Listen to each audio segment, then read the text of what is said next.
Welcome to the 2020 WhistleStop Winter Haven Virtual Hobnob.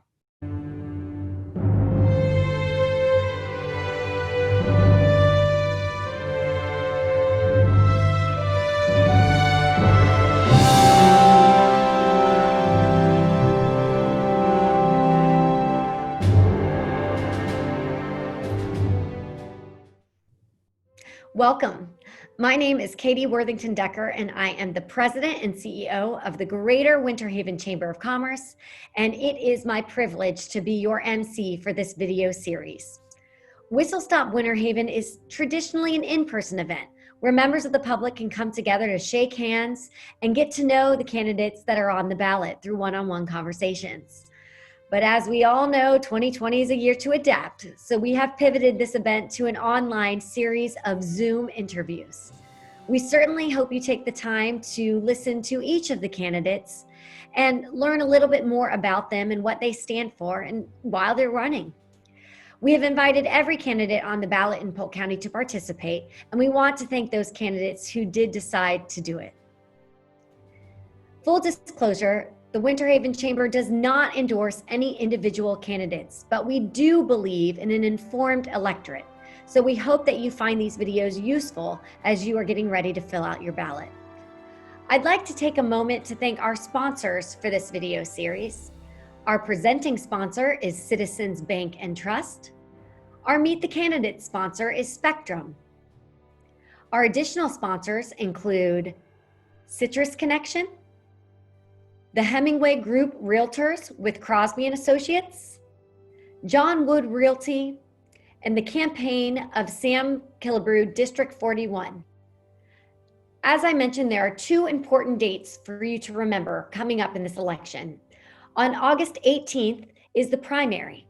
And while there are the traditional Democrat and Republican primary races, there are also some very important local races that will be decided during that election. These include school board, county commission, supervisor of election, and the Lake Region Lakes Management District. And of course, the second date to remember is the general election that will be held nationally on November 3rd. We hope that you will find this video series useful, and please encourage your family and friends that are eligible to vote to do so. It is our greatest right as American citizens. Enjoy.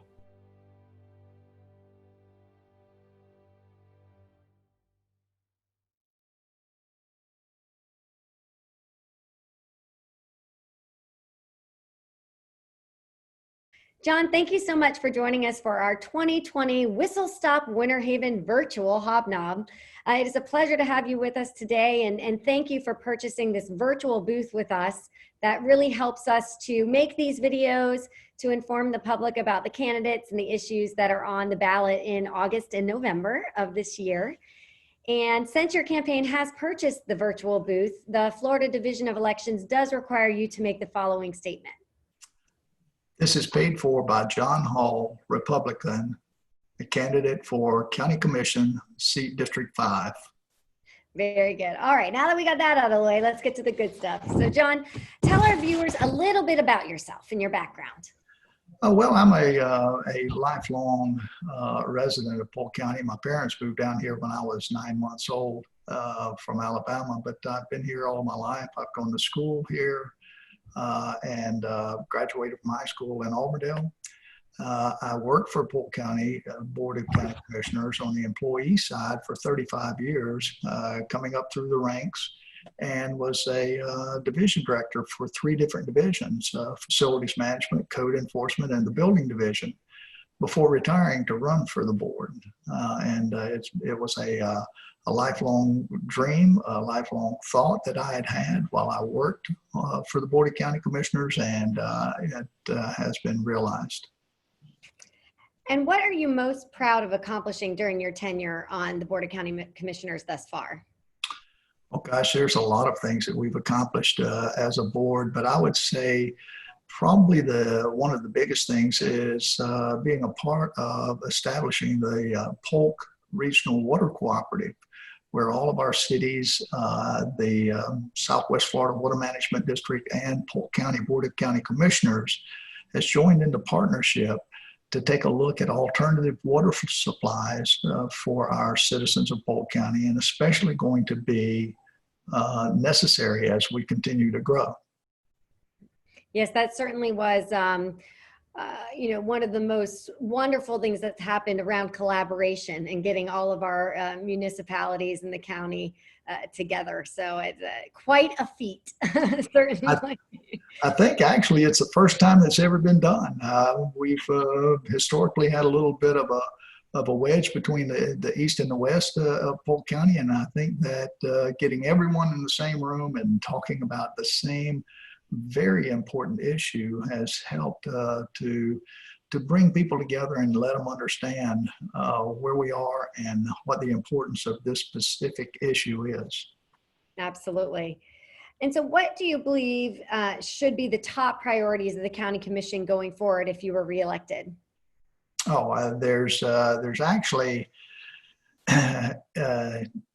I would say 4 different issues that are going to be extremely important. First is the one that we were just talking about. It's alternative water supply. Polk County is one of the fastest growing counties in the nation and really in the state of Florida because of our location. We're situated between Orlando and Tampa, 2 very large metropolitan areas on the I-4 corridor, which allows for really good transportation through here. But it's not just I-4. We have some other major roadways through our county, and it lets people move around really well. We have Highway 60, Highway 92, Highway 98, 27. So we are really in a good position to grow. Now, because of that growth, we're going to need water. We can't grow without water. And if we continue down the road that we're going with the Polk Regional Water Cooperative, we're looking for alternative water supplies. Those alternative water supplies are including some deep well or deep Florida aquifer wells that's about 2,500 feet deep. We're pulling up some water that's got a little bit of a brine and treating it to make sure that it can be used for drinking water, and it can. We've already done that, so we know that. We're also taking a look at some surface reservoirs so that we can capture some of the water that would normally run out of Polk County during our rainy season, and we will take a look at putting that in reservoirs. There's also a talk about, can we extract anything from the big lake chain, the Kissimmee lake chain? And I'm not sure that right now that's going to be a viable option, because just a few years ago we had Lake Okeechobee down south of us that is fed off of the big lake chain to the north. That went through a drought and lost quite a bit of their surface area. So we're doing everything that we can to make sure that the people in the county that we have right now, 700,000 plus, plus those that want to come into the county, make sure that we have water.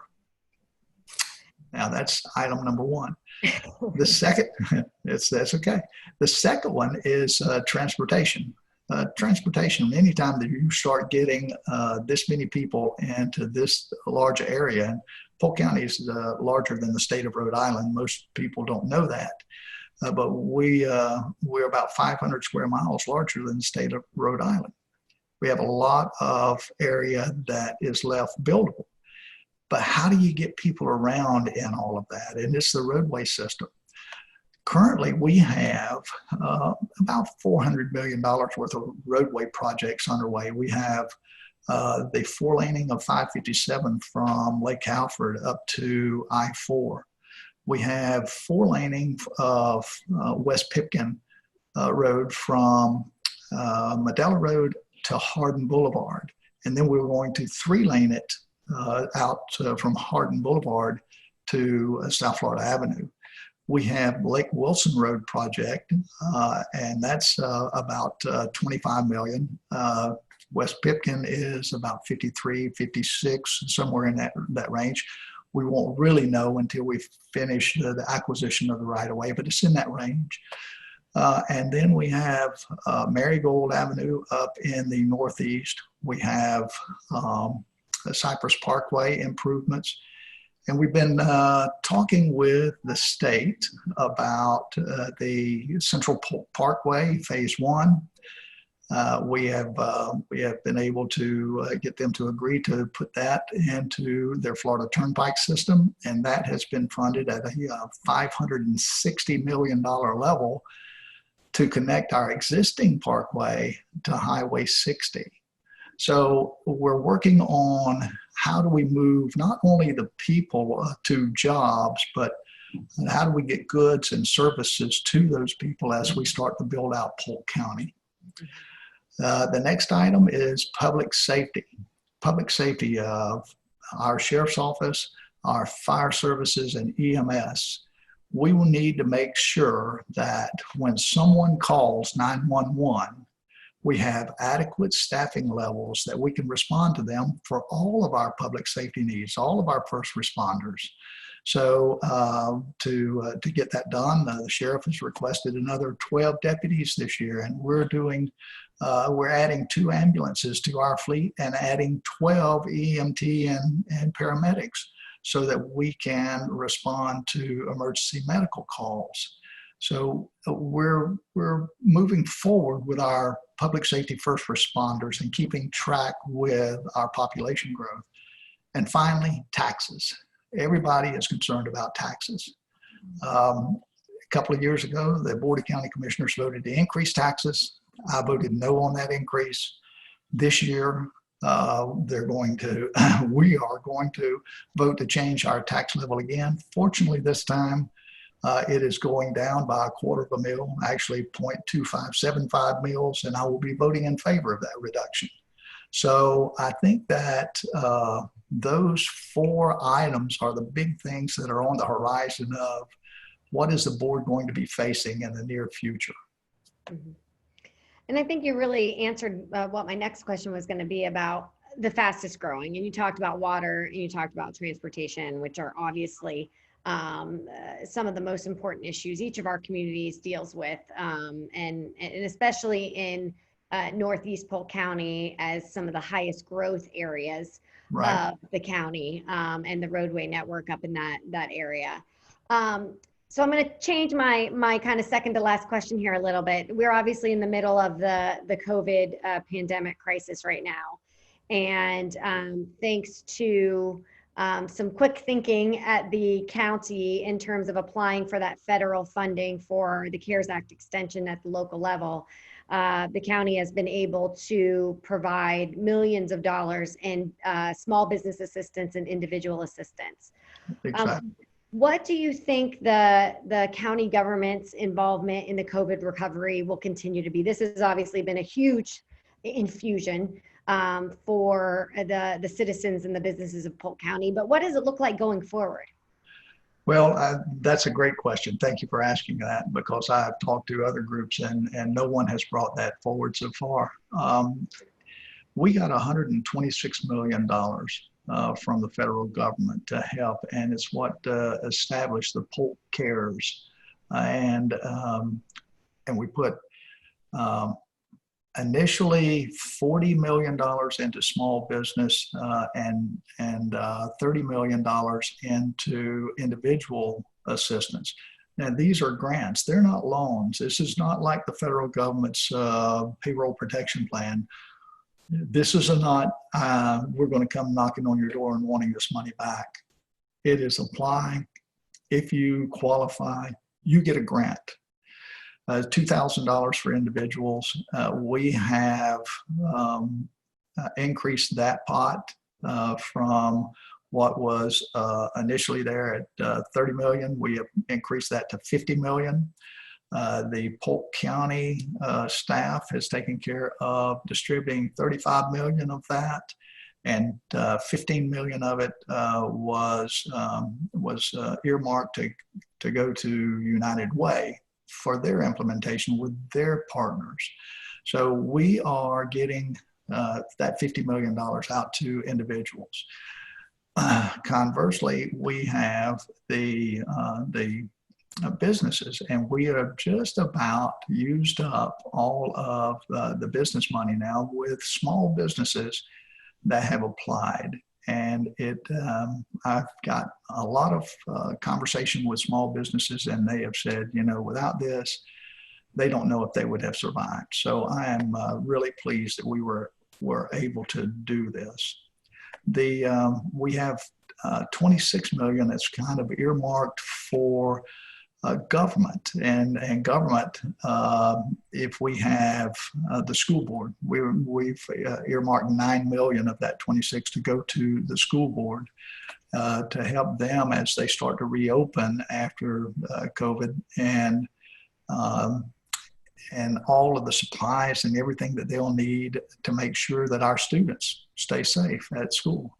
So we've been able to do a lot of stuff with the money that we have gotten from the federal government. Really proud of that, because I know that some of the people that I talked to and they didn't even know that it was available when I talked with them, and they found out that they could get $2,000 as individuals if they had been impacted, if they had had a furlough or a layoff, or if they had been terminated because of COVID, then they could apply for this. And I've had several people just break down in tears and say, "You don't know, we had nowhere else to turn,"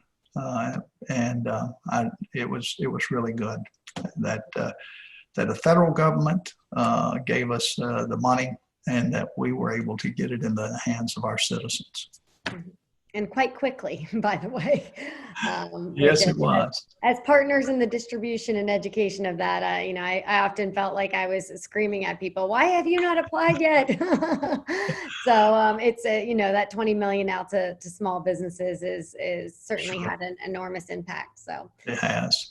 The other thing that we just did last week was we told our county manager to buy 1 million masks, and we have staging areas that are being set up around the county. So if you can't afford a mask, if you need a mask, it doesn't cost you anything. All you have to do is get to one of those distribution centers, and you can get a mask so you can feel safe moving around, and that's really big. Mm-hmm, absolutely. So Yes. final question.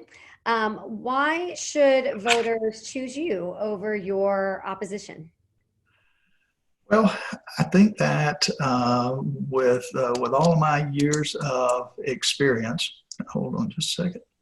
All of my years of experience, both on the employee side and on the board side now, gives me a unique perspective on county government. Gives me a perspective of what does it take for our divisions to run. And then from the elected side, it is what's the balance between what is the correct amount of tax to be placing as a burden on our citizens, and then what is too much, or what is not enough. So I think that it gives me a perspective that you don't get with anyone else, and that's, I think, is my biggest suit. We've been able to do a lot as far as expanding the services of government without that tax increase. I'd said when I first went in there, we need to establish a baseline. What is it that our citizens are willing to pay, and then what is it, the service that they are willing to accept? And when we get those two where they balance, where they match, is where we need to be. And I think that we've done that. So I think that that unique perspective is one of the things that separates me from anyone else. Well, John, thank you so much for participating in our WhistleStop event. It's certainly a different year. We're used to all being in Normail Hall, shaking hands and Right. eating barbecue. But I sincerely love this format.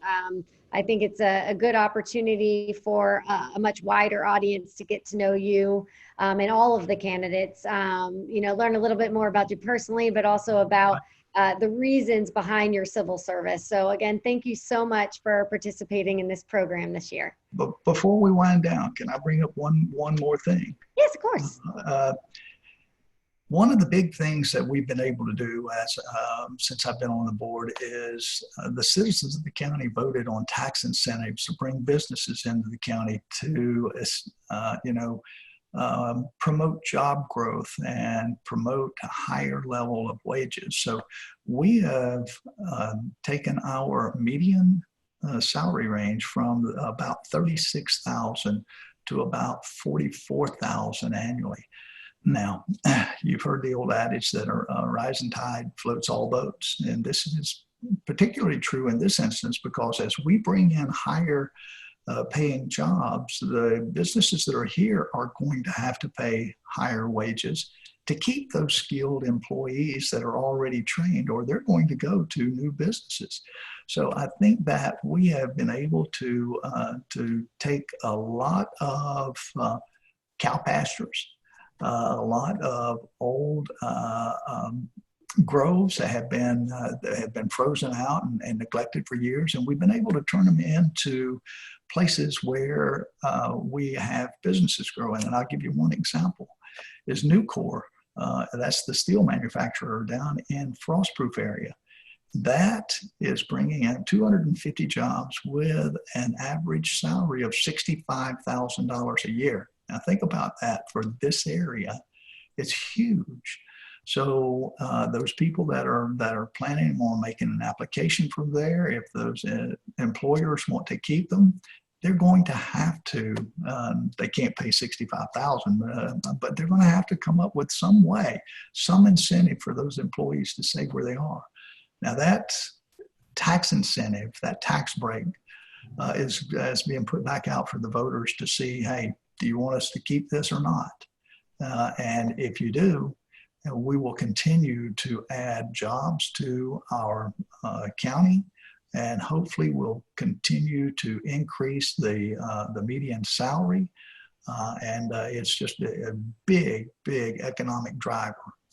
So I'd say that. And one of the most amazing things, of course, Nucor and Frostproof is certainly a wonderful addition to the Frostproof community. But what many people may or may not realize is that's a rippling effect throughout all of Polk County. So we've at least had 3 Nucor managers buy homes in and around the community that I live in, Winter Haven. So it really does have a rippling effect throughout the entire county when a business like Nucor invests in the community. So you are correct. It does have an impact well beyond even what you're calculating within the jobs and the things there. So it is certainly something that we hope that the voters will strongly consider as a needed benefit, certainly, especially in this time of COVID recovery going forward. So it just gives us another tool in our toolbox to help companies decide that Polk County is the best place to be. Not only do we have a lot of land, not only are we improving our transportation system so that they can get the goods and services that they need to their plants and to their people, but it lets them see that we want them here, and we want their jobs, we want them here, and eventually it's going to pay big dividends as those tax incentives roll off and the taxes are actually paid 100% to Polk County. So it's a good fit, I think. Yeah, wonderful return on investment. So Yes. John, thank you so much again. We appreciate it, and good luck on the race. And again, we appreciate you taking the time to do this interview today. Thank you. Thank you for having me. Of course. I appreciate it.